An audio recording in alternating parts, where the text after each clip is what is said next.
Hold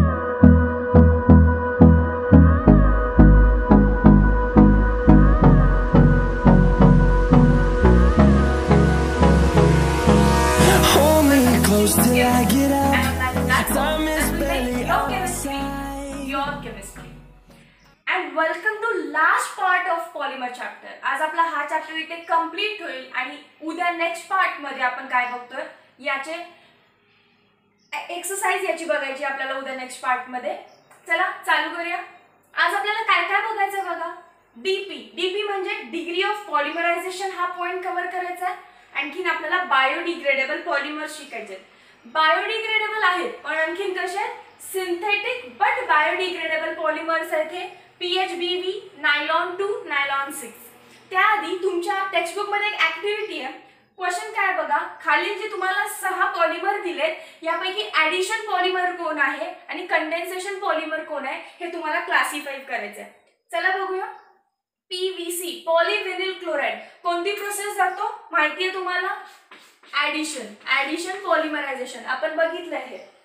next पॉलीअमाइड्स. पॉलीअमाइड्स काय करतात म्हणजे नायलॉन 6 हे म्हणजे कोण, पॉलीअमाइड्स काय करतात, कंडेन्सेशन पॉलिमरायझेशन. पॉलिस्टेरीन काय करतो हेही आपण बघितलंय. ऍडिशन पॉलिमरायझेशन कसं बघा, स्टेरीनचं युनिट काय आहे, बेन्झीनची रिंग वरती CH डबल बॉन्ड CH2 बरोबर आहे. घ्या इकडे आणखी एक स्टेरीनची ring CH double bond CH2. Homolytically cleave होईल बॉन्ड रॅडिकल हा पण क्लीव्ह होईल होमोलायटिकली रॅडिकल. हे दोन रॅडिकल बॉन्ड बनवतील. इथे मध्ये हा इकडे बनवेल आणि तुमचं काय होईल, रिपीटेटिंग युनिट तयार होईल आणि हा झाला तुमचा पॉलिस्टेरीन. सो पॉलिस्टेरीन काय आहे, ऍडिशन पॉलिमरायझेशन. पॉलीकार्बोनेट्स तर आपण पॉलीईस्टर शिकताना बघितलं त्याच्यामध्ये पॉलीकार्बोनेट्स पण असतात. सो पॉलीकार्बोनेट सुद्धा कसे आहेत, कंडेन्सेशन पॉलिमरायझेशन. एक्झाम्पल बघायचं आपल्याला पॉलीकार्बोनेट्सचं. एक्झाम्पल काय बघा, हे रफ करू.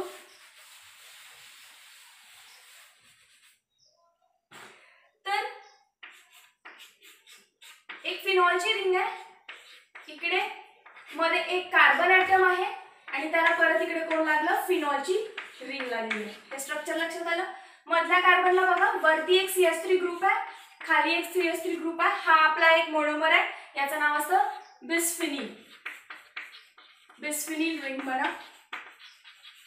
प्लस आपल्याकडे कोण आहे, फॉस्फोजीन म्हणजे काय, carbonyl group C double bond O Cl हा कोण आपला फॉस्फोजीन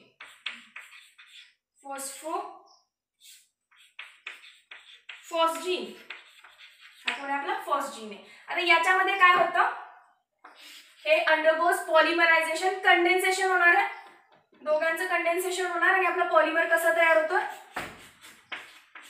फिनॉलची OH आहे तसं वरती CH3 खाली CH3 परत तुमची फिनॉलची रिंग येणार. इकडे कोण आहे O. बघा पुढे काय होणार आहे, हा कार्बोनिलचा कार्बन अटॅच होणार. OH तर निघून जाणार आणि कोण इथं जॉईन होणार, कार्बोनिल कार्बन. पुढे अशीच रिंग होणार, इकडे पण कोण जॉईन होणार, फॉस्फोजिनचा कार्बोनिल कार्बन. म्हणजे झालं काय, इकडे काय झालं तर तुमचा फिनॉलचा जो हायड्रोजन ॲटम आहे तो ऍसिडिक आहे, तो काय होतो, कोण बेस ऍब्स्ट्रॅक्ट करतो आणि तुमचा कार्बोनिल जो ग्रुप आहे तो या ऑक्सिजनला येऊन लागतो. ऑक्सिजनला कोण येऊन लागलं, कार्बोनिल ग्रुप. ऑक्सिजनला कोण येऊन लागलं, कार्बोनिल ग्रुप. आणि ही रिंग पुढे काय होईल तुमची, कंटिन्यू n टाइम्स आणि तुमचा पॉलीकार्बोनेट तयार झाला. C डबल बॉन्ड हो काय, कार्बोनेट ग्रुप आहे आणि तो n नंबर ऑफ टाइम्स आल्यामुळे काय झालं, तुमचा पॉलीकार्बोनेट तयार झाला. Give me a minute. Okay. So हे एक्झाम्पल कशाचं आहे, कंडेन्सेशन पॉलिमरायझेशन. कारण याच्यातून एक मॉलिक्यूल बाहेर गेलाय, कोण, HCl. कोण बाहेर गेलाय, यातून H गेलाय, याच्यातून Cl गेलाय. HClचं एलिमिनेशन झालं, मायनस ऑफ HCl.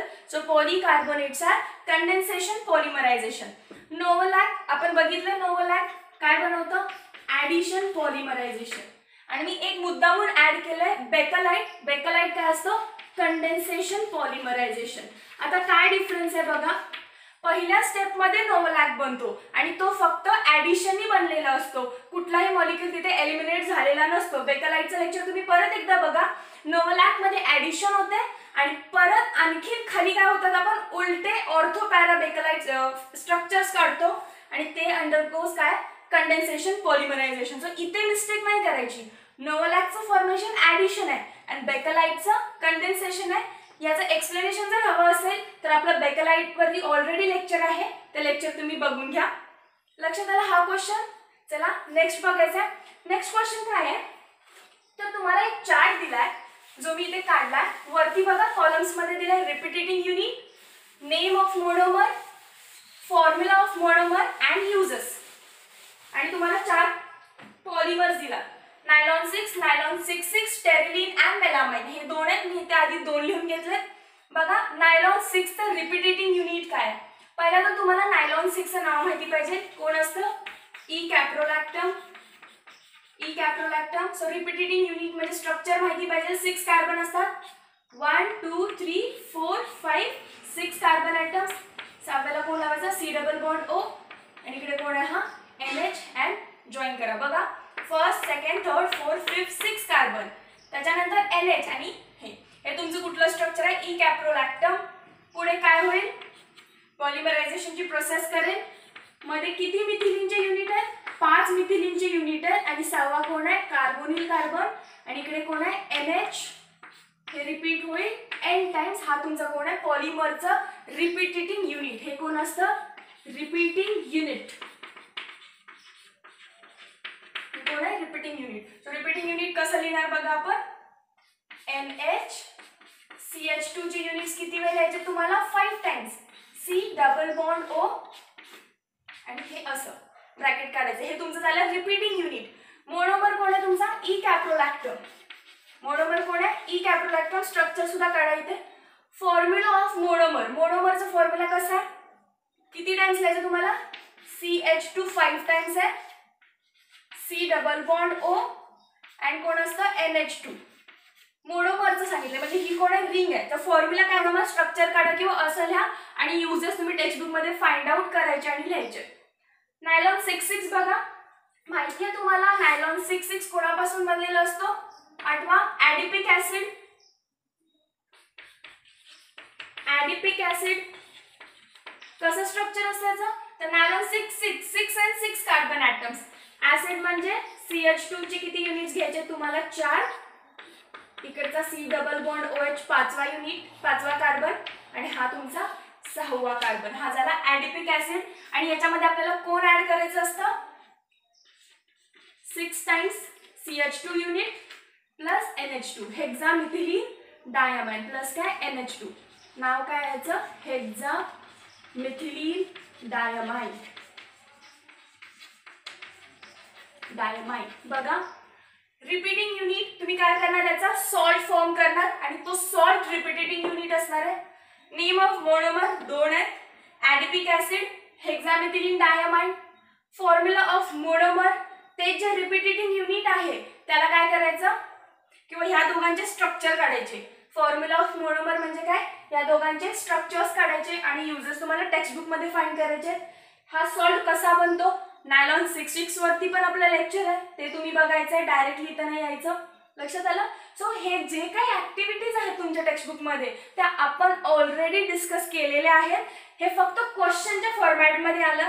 जर तुम्ही आपले पॉलिमरचे सगळे लेक्चर बघितले असतील तर तुम्हाला हा पूर्णपणे चार्ट कंप्लीट होईल. ओके, सो आजचा पहिला पॉइंट स्टार्ट करूया, डिग्री ऑफ पॉलिमरायझेशन. DP किंवा डिग्री ऑफ पॉलिमरायझेशन.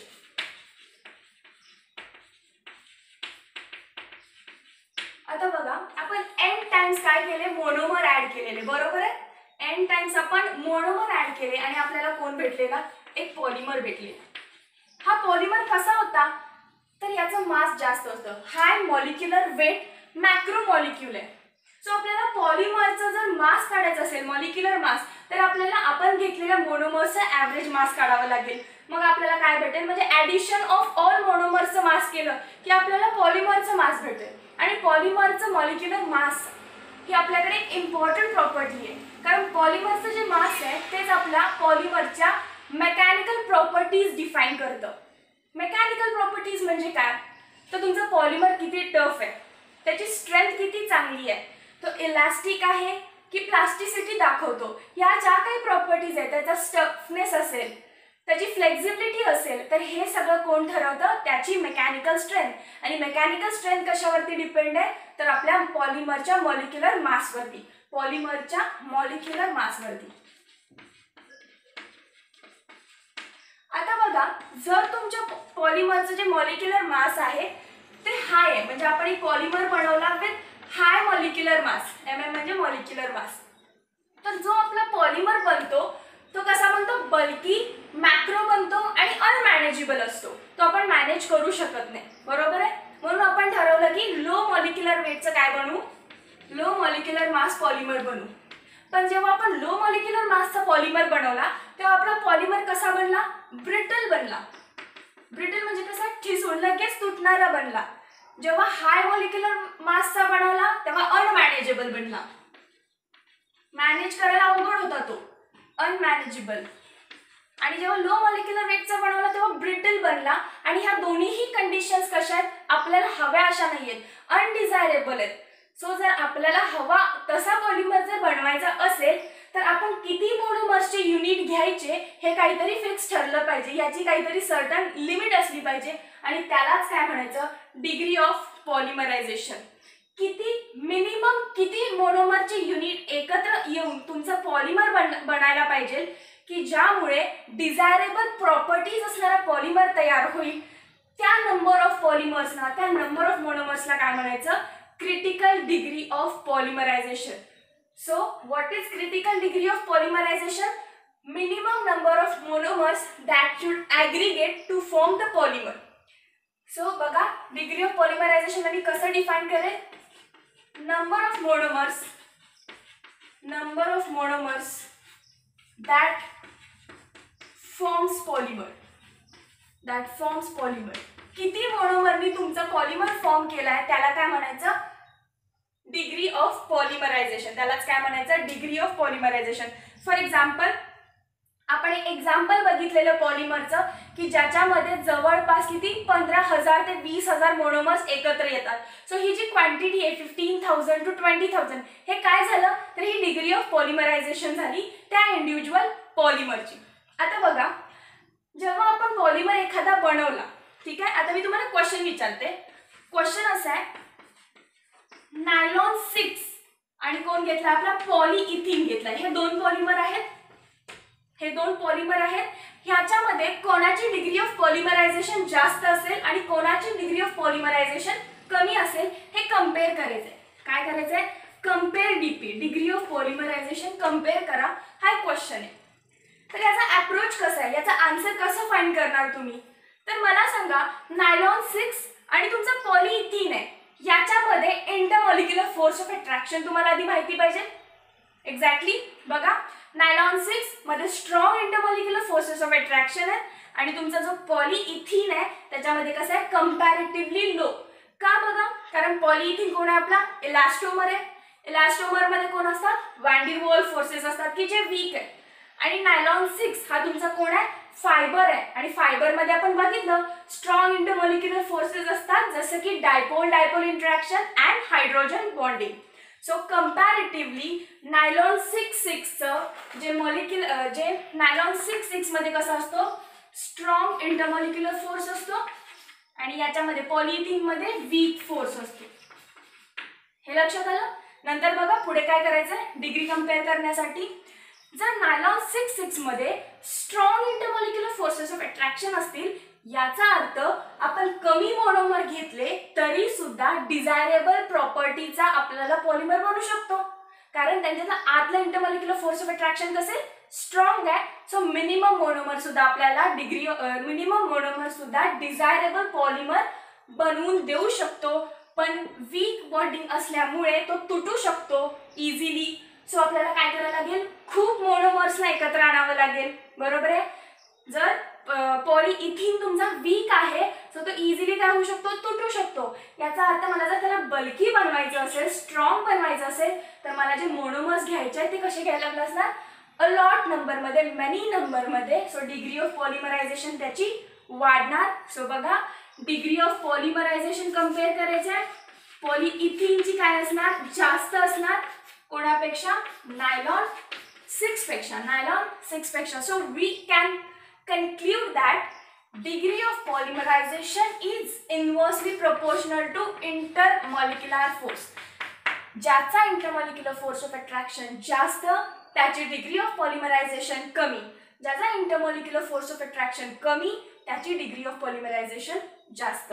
लक्षात आलं काय पॉइंट आहे डिग्री ऑफ पॉलिमरायझेशन.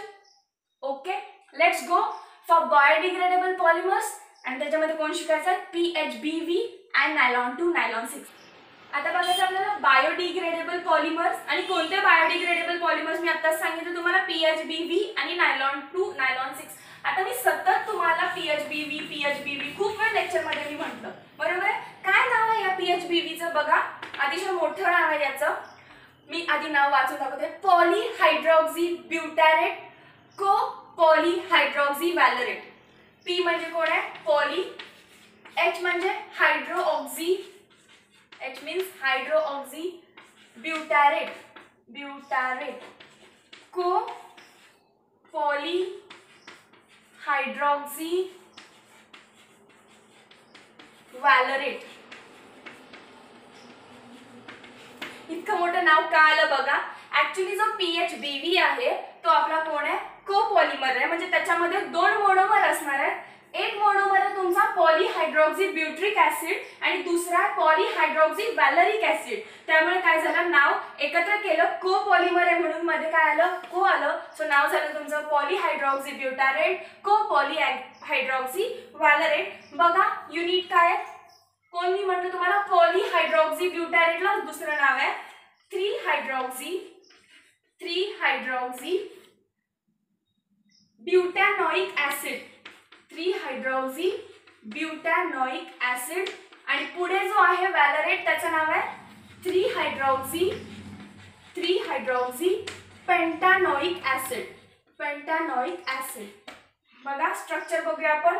ब्युटॅनॉइक, ब्यूट म्हणजे 4 कार्बन, 1 2 3, चौथा कार्बन मी काय काढला, खाली काढला, चौथा कार्बन खाली. तुम्ही हायड्रोजन बॅलन्स करू शकता आय गेस. ओके, आणि 1 2 3 थर्ड पोझिशनला कुठला ग्रुप आहे तुमचा, OH. थर्ड पोझिशनला कुठला ग्रुप आहे, OH. नाव कुठून दिलं मी, 1 2 3 4, 3-हायड्रॉक्सी ब्युटॅनॉइक ऍसिड.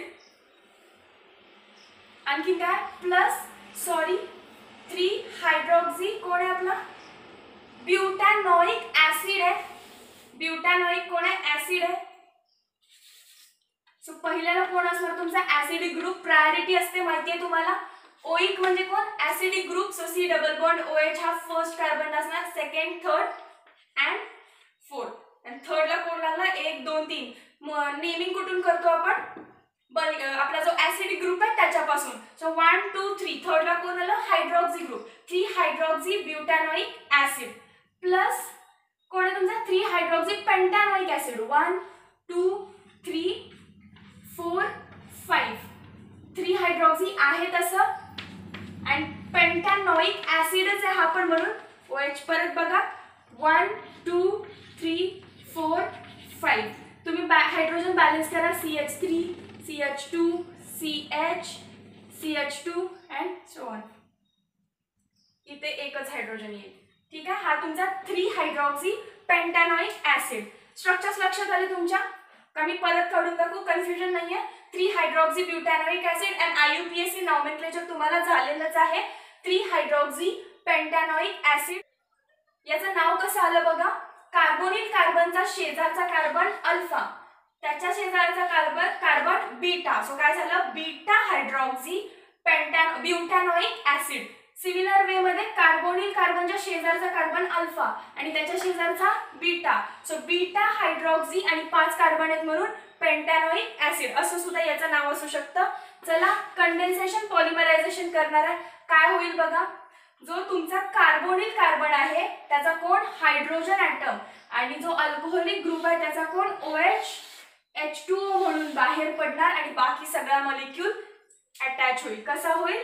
अटॅच होईल. काय होतं बघा, OH इकडच्या मॉलिक्यूलचा आहे तसा, CH खाली कोण आला CH3, परत कोण लागलं CH2, C double bond O आणि फक्त O, कारण ह्या मॉलिक्यूलचा कोण गेला हायड्रोजन निघून गेला, इकडचा OH निघून गेला म्हणजे कोण येणार ह्याला बॉन्ड कार्बन, खाली कोण आहे CH2 CH3, CH2 CH3 असं लिहिलं तरी चालतं. पुढे बघा CH2, हा CH2 झाला, हा कोण C double bond O and OH, हे स्ट्रक्चर तयार होईल. परत काय होईल, या कार्बोनिल कार्बनचा हा हायड्रोजन, इकडचा हा जो हायड्रोजन आहे आणि या ग्रुपचा OH ग्रुप हा निघून जाईल, इकडे कंडेन्स होईल आणि हा तुमचा N टाइम्स मधला युनिट रिपीट होत राहील.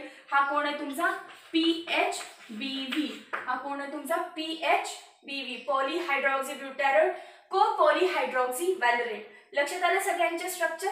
काही डाऊट आहे? नसेलच, फक्त हे लक्षात ठेवा 3 hydroxy butanoic acid plus 3 hydroxy pentanoic acid. Structure काढायचं, कार्बोनिल कार्बनचा हायड्रोजन आणि हायड्रॉक्सी ग्रुपचा OH ग्रुप H2O म्हणून एलिमिनेट होतील, म्हणजे आपण लिहितो मायनस ऑफ वॉटर मॉलिक्यूल आणि काय होईल फ्यूज होईल स्ट्रक्चर. N लिहायला विसरायचं नाही, इकडेही N लिहायला विसरायचं नाही, N आणि N, हे काय होईल N times water molecule release होऊन जाईल आणि इथे तुमचा PHBV पॉलिमर तयार होईल. लक्षात आलं? नेक्स्ट पॉलिमर पण अगदी इझी आहे, नायलॉन 2 नायलॉन 6. नेक्स्ट पॉलिमर आहे तुमचा नायलॉन 2 नायलॉन 6. आता याच्यामध्ये पण नायलॉन 2 नायलॉन 6 मध्ये जो 2 आहे याचा अर्थ जो तुमचा पहिला मोनोमर आहे त्याच्यामध्ये 2 कार्बन ॲटम आहे आणि जो दुसरा मोनोमर आहे त्याच्यामध्ये 6 कार्बन ॲटम आहेत. बघा नायलॉन 2,6, पहिला मोनोमर कोण आहे ज्याच्यामध्ये 2 कार्बन ॲटम आहे. जो एक पहिला कार्बन आहे त्याला कोण लावा ऍसिडिक ग्रुप लावा आणि जो दुसरा कार्बन आहे त्याला कोण लावायचं NH2 बेसिक ग्रुप लावायचा आणि हायड्रोजन बॅलन्स करा. याचे 4 बॉन्ड झाले, याचे किती 2 हायड्रोजन आणि याचं नाव काय असतं ग्लायसिन. या स्ट्रक्चरचं नाव आहे ग्लायसिन. प्लस याच्यामध्ये कोण ऍड करायचं तुम्हाला 6 नंबर ऑफ कार्बन ॲटम असणारा एक मोनोमर आहे. कोण आहे बघा तो CH2. तुम्हाला किती वेळ घ्यायला लागणार 5 वेळ. का? कारण एक ऍसिडिक ग्रुप असणार आहे, C डबल बॉन्ड OH काय असेल एक ऍसिडिक ग्रुप, हा एक कार्बन हे 5, 6 कार्बन झाले आणि इकडे कोण लावणार मग तुम्ही NH2, इकडे कोण लावणार तुम्ही NH2. आता हा ग्रुप कोण झाला E amino caproic acid. E amino caproic acid नाव आहे याचं. लक्षात आलं काय करायचंय 5 कार्बन CH2 ग्रुपचे, 6वा carbon C double bond OH चा आणि इकडच्या साईडला कोण लावलं NH2 लावलं. हा स्ट्रक्चर कोण आहे E अमायनो कॅप्रोइक ऍसिड. परत काय जाईल हा condensation minus of water molecule होईल. कसं होणार सिमिलर वे कार्बोनिल कार्बनचा कार्बोक्सिल ग्रुपचा हायड्रोजन आणि NH2 ग्रुप मधून कोण जाईल, एक मिनिट असं नाही होते. तुम्हाला माहिती आहे नायट्रोजन वरती कोण असतं लोन पेअर असते, तो हा हायड्रोजन आधी ऍब्स्ट्रॅक्ट करते आणि इकडे काय स्ट्रक्चर तयार होतं मग इकडे होणार NH3 प्लस.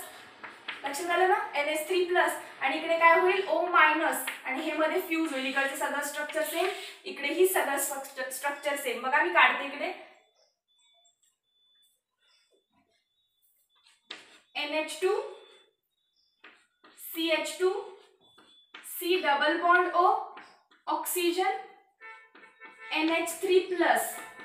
बॉन्ड नका काढू ते मायनस प्लस चार्ज दाखवला तरी चालेल कारण हायड्रोजन ऍब्स्ट्रॅक्ट केला NH2 ने म्हणून NH3 प्लस झाला. याच्याकडून हायड्रोजन निघून गेला सो याच्यावरती मायनस चार्ज झाला. पुढे स्ट्रक्चर आहे तसं किती वेळ 5 times C double bond OH. आता बघा हे जे स्ट्रक्चर आहे याच्यातून वॉटर मॉलिक्यूल एलिमिनेट होतो. कसं हे NH3 मी असंही काढू शकते ना NH2 आणि एक हायड्रोजन खाली सेपरेट दाखवते किंवा हे लक्षात येईल तुमच्या काही प्रॉब्लेम नाही. NH3 मधून किती हायड्रोजन काढायचे तुम्हाला 2, म्हणजे किती हायड्रोजन राहणार इकडे N कडे एकच हायड्रोजन राहणार कारण 3 मधले 2 निघून गेले आणि हा O पण निघून गेला, H2O जातो. सो ह्यातले 2 हायड्रोजन आणि हा O निघून जाणार. H2O निघून गेला की O झाला, निघाल्यानंतर काय उरला कार्बन. वरती कोण येणार डबल बॉन्ड O, इकडे कोण येणार CH2, इकडे कोण येणार NH2, इकडे कोण जाईल CH2 चे 5 युनिट्स आणि तुमचा C double bond O OH. Similar way मध्ये स्ट्रक्चर सतत काय होईल वाढत राहील. बघा कुठली युनिट तुमची रिपीट व्हायला लागली यामध्ये CH2 C double bond O NH C2H5 5 times C double bond. इथेपर्यंत स्ट्रक्चर काय होईल रिपीट होईल. ह्याच्यामध्ये काय होईल बघा पुढे परत इथे आणखीन एक युनिट असेल येईल तुमची सिमिलरली याच्याच सारखी, ती पण निघून जाईल, इकडून पण एलिमिनेट होईल आणि तुमची चेन n टाइम्स रिपीट होईल आणि तुमचा n नंबर ऑफ टाइम्स काय होईल कंपाऊंड तयार होईल. बॉन्ड कुठला बनला बघा मध्ये C double bond O NH. हा कुठला ग्रुप असतो अमाइड. हा कुठला ग्रुप आहे अमाइड. n टाइम्स येणार म्हणून पॉलीअमाइड. सो नायलॉन 2 नायलॉन 6 सुद्धा कसा आहे पॉलीअमाइड आहे. लक्षात आलं. तुमच्या टेक्स्टबुक मध्ये याचं स्ट्रक्चर नाहीये, फक्त तुम्हाला काय सांगितलंय नायलॉन 2 नायलॉन 6 हा कोणापासून बनतो ग्लायसिन आणि दुसरं कोण आहे ह्याचं नाव ई अमायनो कॅप्रोइक ऍसिड. याचे स्ट्रक्चर्स तुम्हाला विचारले. 2 कार्बन ॲटम, एका कार्बनला acidic group C double bond OH, दुसऱ्या कार्बनला NH2 ग्रुप.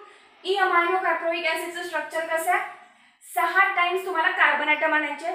5 तर तुम्ही मिथिलीन ग्रुप मध्ये आणताय, एक कार्बोक्सिलिक ऍसिड ग्रुप मध्ये आणताय आणि एक इथे काय आलं 6 झाले आणि हा तुमचा NH2 ग्रुप. तुमचे सगळे पॉलिमर संपले. इथे PHBV झाला, नायलॉन 2 6 झाला, प्लस तुमचे आधीचे 10 पॉलिमर आपण बघितले तेही संपले. डिग्री ऑफ पॉलिमरायझेशन झालं and this is the end of the chapter. आता तुमच्या चॅप्टरचा एक पॉइंट राहतो तो म्हणजे टेबल आहे खूप मोठा. बघा या टेबलमध्ये तुम्हाला काही पॉलिमर्स दिलेत, कमर्शियली युजफुल पॉलिमर्स आहेत, हे कमर्शियली इम्पॉर्टंट पॉलिमर्स आहेत. एक 6-7 पॉलिमर्स आहेत. याचे मोनोमर तुम्हाला काढून दाखवले, याचं पॉलिमरिक स्ट्रक्चर तुम्हाला काढून दिले आणि ऍप्लिकेशन म्हणजे युजेस दिले. त्यातले जे मला वाटतं की मी तुम्हाला सांगितले नाहीयेत किंवा तुम्हाला ते जमणार नाहीत ते स्ट्रक्चर मी इथं दाखवते. बाकी आपला सगळा पोर्शन पॉलिमरचा कव्हर झाला. बघा पहिला जो आहे पहिलं स्ट्रक्चर आहे त्याचं नाव आहे ॲक्रिलिक ग्लास. Acrylic glass. आता याचा जो मोनोमर आहे तो लक्षात कसा ठेवायचा बघा. आपला इथिन स्ट्रक्चर कसा काढतो C डबल बॉन्ड C. इकडे कोण असतात 2 हायड्रोजन आहे तसे ठेवा. ठीक आहे. फक्त इकडे कोण लावायचा एक मिथिल ग्रुप आणि खाली C double bond O O. Me म्हणजे काय मिथिल ग्रुप. Me म्हणजेच काय मिथिल ग्रुप. हा झाला तुमचा मोनोमर ऑफ ॲक्रिलिक ग्लास आणि याला नाव आहे मिथिल मिथा ॲक्रिलेट. लक्षात ठेवावं लागेल मिथिल ग्रुप मिथा ॲक्रिलेट. मिथिल मिथा ॲक्रिलेट. लक्षात आलं कसं लक्षात ठेवायचं पहिल्याचं स्ट्रक्चर. आता तुम्हाला सांगितलं की काय याचं पॉलिमर स्ट्रक्चर काढा. याचं पॉलिमरचं स्ट्रक्चर काढा. पॉलिमर स्ट्रक्चर म्हणजे काय तुमचा ब्रॅकेट आणि N. तुमचा ब्रॅकेट आणि कोण आलं पाहिजे N आलं पाहिजे. बघा याचं स्ट्रक्चर काय आहे तुम्हाला माहिती आहे. डबल बॉन्ड असणारे कंपाऊंड्स काय करतात होमोलायटिकली क्लिवेज करतात आणि ऍडिशन पॉलिमर बनवतात. म्हणजे जी डबल बॉन्ड आहे ती काय होते गायब होते. C सिंगल बॉन्ड C आला, याच्यावरती कोण आहे 2 हायड्रोजन ॲटम आहे, याच्यावरती कोण आहे वरती मिथिल ग्रुप आहे, खाली कोण आहे C double bond O O. Me म्हणजेच काय CH3. हे स्ट्रक्चर पुढे इकडे जाईल इकडे जाईल आणि हे तुम्ही n टाइम्स रिपीट करायचं. हा झाला तुमचा पॉलिमर. नंतर बुना N आहे. आपण बुना S बघितला, इथे त्यांनी बुना N विचारला म्हणजेच कोण असणार आहे माहिती आहे तुम्हाला ब्युटा 1,3 डाईन आणि N म्हणजे कोणाला वापरतो आपण ॲक्रिलो नायट्राइल ग्रुपला. बघा कसं 1 2 3 4 कार्बन ॲटम्स. बुना म्हणजे ब्युटा 1,3 डाईन. ब्युटा 1,3 डाईन. आता तुम्ही हायड्रोजन ॲटम्स काय करा बॅलन्स करा. इकडे कोण असणार CH2, इकडे कोण असणार CH2. इथे एक कार्बन इथे एक कार्बन प्लस याच्यामध्ये कोण ऍड करायचा ॲक्रिलो नायट्राइल म्हणजे CH2 डबल बॉन्ड CH आणि खाली कोण आहे C ट्रिपल बॉन्ड N. हा कोण आहे तुमचा ॲक्रिलो नायट्राइल. पॅन मध्ये बघितलं हे स्ट्रक्चर. यांचं पॉलिमरायझेशन करायचं आहे तुम्हाला. तुम्हाला माहिती आहे होमोलायटिकली क्लिवेज होणार इथेही बरोबर आहे.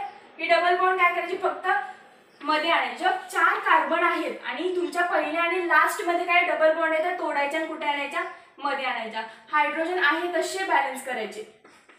इथे किती असणार आहे, 1. इथे किती असणार आहे, 1. आता पुरता तरी होमोलायटिकली क्लीवेज झाल्यानंतर. इथे रॅडिकल आहे, इथे रॅडिकल आहे आणि तुमचा कोण आहे, हा पण होमोलायटिकली क्लीव होईल. बरोबर आहे. इथे रॅडिकल आहे, इथे रॅडिकल आहे. तो मी पुढे काढून घेते. बघा CH2 रॅडिकल आहे, CH2 रॅडिकल आहे, खाली कोण आहे C ट्रिपल बॉन्ड N. म्हणजे हा रॅडिकल फ्यूज होऊ शकतो आणि हा काय बनेल, पुढे जाईल आणि तुमचं हे काय होईल, रिपीटेटिंग स्ट्रक्चर बनेल. लक्षात आलं. काय करायचं, तुम्हाला फक्त मोनोमर माहिती पाहिजे. डबल बॉन्ड दिसली की होमोलायटिकली क्लीव करायचं. दुसरा मॉलिक्यूल होमोलायटिकली क्लीव केला. रॅडिकल जिथं बॉन्ड बनवू शकतात 2 मॉलिक्यूल्सच्या मध्ये तिथे सिंगल बॉन्डनी जॉईन करायचं, ब्रॅकेट आणि N लावायचं. तुमचं काय बनेल, पॉलिमर स्ट्रक्चर बनेल. पॉलिमर स्ट्रक्चर बनेल. PVC आहे आपलं झालंय. पॉलीॲक्रिलोअमाइड. बघा पॉलीॲक्रिलोअमाइड थर इथे काढते. काय येणार आहे, परत C डबल बॉन्ड C. पॉलीॲक्रिलोअमाइड मध्ये ॲक्रिलो ग्रुप आला म्हणजे हा ग्रुप काढायचा. CH2 CH2 खाली कोण लावणार, अमाइड आल्यामुळे C double bond O NH2. C double bond O NH2. नाव काय आहे याचं, पॉलीॲक्रिलअमाइड. पॉलीॲक्रिलअमाइड. आपण काय बघितलंय, पॉलीॲक्रिलोनायट्राइल बघितलाय. हा ग्रुप हा इंडिव्हिज्युअली स्वतःसोबत पण पॉलिमर करताना बघितलंय आपण. फक्त ही बॉन्ड अशी एक्सटेंड करत गेलेलो, ही डबल बॉन्ड तोडायची. फक्त इथं काय झालं, CN न येता C double bond O NH2 amide group आला. करा पॉलिमरायझेशन, होमोलायटिकली क्लीव होईल. CH2 सिंगल बॉन्ड CH2 पुढे जाईल खाली तुमचा अमाइड ग्रुप आहे तसा C double bond O NH2 आणि हे स्ट्रक्चर किती वेळ होणार आहे, N टाइम्स. हा झाला तुमचा polyacrylamide. Urea formaldehyde resin. Urea plus formaldehyde add करत जायचं. गॅलेप्टल आहे, पॉलीकार्बोनेट बघितला आपण, तो स्ट्रक्चर आहे आणि स्टेरिनचं स्ट्रक्चर पण मी तुम्हाला सांगितलं. चला 2च राहिले. म्हणजे हा चार्ट तुम्ही परत रिस्टडी करा आणि काही डाऊट असतील तर मला नक्की विचारा. Urea formaldehyde polymer. युरियाचं स्ट्रक्चर कसं असतं, C double bond O NH2 NH2 आणि फॉर्माल्डिहाइड तुम्हाला माहिती आहे C double bond O H. पॉलिमरायझेशन कसं होतं बघा याचं, C डबल बॉन्ड O, इकडे कोण आहे तुमचा NH2, इकडे कोण आहे NH2, पुढे कोण होईल CH2 आणि हे स्ट्रक्चर कंटिन्युअसली रिपीट होत राहील. हे काय होईल, कंटिन्युअसली रिपीट होत राहील. फॉर्माल्डिहाइड आपण बघितलेलं बेकलाइट स्ट्रक्चर्स मध्ये. फॉर्माल्डिहाइडवर ऍसिडिक कंडिशन झाली की तो काय करतो, प्रायमरी अल्कोहोलिक ग्रुप तयार करतो. इकडे कोणतरी ग्रुप असेल, प्रायमरी अल्कोहोलिक ग्रुप तयार करतो आणि त्यातला OH आणि यातला हायड्रोजन काय होईल, HOH वॉटर म्हणून एलिमिनेट होईल आणि NH नंतर तुमचा CH2 युनिट लागेल. हा आहे तुमचा urea formaldehyde polymer. Urea formaldehyde polymer. Repeating structure विचारलं तर काय काढायचं, दिस वन. लास्ट गॅलेप्टिल. लास्ट कोण आहे आपला गॅलेप्टिल. हा पण एक कोपॉलिमर आहे. कोणापासून बनलाय, इथिलीन ग्लायकॉल. तुम्हाला बघितल्यासारखं स्ट्रक्चर वाटेल. इथिलीन ग्लायकॉल म्हणजे कोण, CH2 CH2OH. CH2 CH2OH plus कोण ऍड करायचा, थॅलिक ऍसिड. कोण ऍड करायचं, थॅलिक ऍसिड. बघा हा बेन्झीन ग्रुप आहे. टेराथॅलिक ऍसिड मध्ये कुठे लावायचो आपण, फर्स्ट अँड फोर्थ पोझिशनला. आणि जेव्हा फक्त थॅलिक ऍसिड असतं तेव्हा कुठे लावणार तुम्ही, फर्स्ट अँड सेकंड पोझिशनला. कुठलीही फर्स्ट चालू करू शकता, त्याच्या साईडची कोण असेल सेकंड. कोण लागणार इथे, C डबल बॉन्ड OH असं पण लिहू शकता तुम्ही, COOH. दोन्ही टाईपनी लिहून दाखवलं, C डबल बॉन्ड OH आणि COOH. चला पॉलिमरायझेशन प्रोसेस करा. काय होतं, तुमच्या कार्बोनिल कार्बोक्सिलिक ग्रुपचा हायड्रोजन आणि याचा OH वॉटर मॉलिक्यूल म्हणून एलिमिनेट होणार, म्हणजेच मायनस ऑफ वॉटर मॉलिक्यूल होईल आणि काय तयार होतात, CH2 सिंगल बॉन्ड CH2. इकडे असंच काढते म्हणजे लक्षात येईल तुम्हाला, C डबल बॉन्ड OH. याचा हायड्रोजन जाणार आहे म्हणजे हा ऑक्सिजन, हा कार्बोनिल कार्बन, याला कोण लागेल खाली तुमची बेन्झीन रिंग. ही बेन्झीन रिंग आणि इकडे परत कोणाला सी डबल बॉन्ड ओ ओ आणि ही परत रिंग बनवेल. इकडे कोण आहे तुमचा OH आहे, इकडे कोण आहे तुमचा OH आहे. पण हा पण काय होणार आहे, हा पण OH इकडच्या स्ट्रक्चर सोबत निघून जाणार. सो मी इथे काय करू शकते, N लावू शकते. लक्षात आलं तुम्हाला हे structure. Carbonyl carbon C double bond OH असंच असल्या का, कारण कार्बोक्सिल ग्रुपचा हायड्रोजन आणि हा OH निघून जाईल आणि CH2 ला कोण लागेल, डायरेक्ट ऑक्सिजन. आणि तुमची रिंग ही परत पुढे आहे तशी कशी होती, हायड्रोजन गेला O C double bond O, त्या कार्बोनिल रिंगला कोण लागली, रिंग आहे तुमच्या बेन्झीनची. बेन्झीनच्या रिंग नंतर सी डबल बॉन्ड O आणि N टाइम स्ट्रक्चर रिपीट होईल, याला म्हणायचं गॅलेप्टेन. आणि आपला इथे काय झालं, चार्ट कंप्लीट झाला. आपण नेक्स्ट पार्ट मध्ये एक्सरसाइज मधले important and tough question discuss करायचे. बाकी तुम्ही तुमची एक्सरसाइज सॉल्व्ह करायला लागा. काही डाऊट असतील तर नक्की कमेंट सेक्शन मध्ये सांगा. आपला टेलिग्रामचा ग्रुप आहे, जॉईन करा. तिथे तुम्हाला नोट्स प्रोव्हाइड होतील और तुमचे डाऊट्स सगळे तिथे क्लिअर केले जातील.